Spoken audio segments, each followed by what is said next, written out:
Ramai owner bisnes kecil rasa yang LHDN ni tak akan perasan pun diorang. Tapi itulah, ramai yang silap. Hello guys, saya Iman, Tax Consultant, Angelus Business Consultant, Seri Kembangan. Jom saya nak share. Ramai ingat yang pihak LHDN ni hanya fokus pada syarikat besar sahaja. Tapi sebenarnya syarikat kecil pun antara target pihak LHDN. Tapi kenapa? Sebab yelah sebagai business owner, tak kisahlah bisnes besar ke kecil ke, confirm busy. Nak kerja sale, urus customer, handle operation, kerja payment. Dan bila dah terlalu busy, confirm benda macam documentation, receipt, invoice, dokumen sokongan, confirm terlepas pandang macam tu je. Okey lah, saya bagi satu contoh.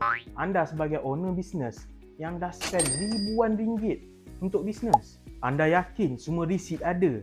Dokumen sokongan lengkap? Dokumen dah disimpan dengan betul tak? Untuk accounting dan tax purpose? Sebab inilah perkara yang paling crucial yang PLHDN akan semak bila berlakunya tax audit. Kalau documentation tak lengkap, even perbelanjaan tu untuk bisnes sekalipun, mungkin tak boleh dijadikan sebagai tax deduction.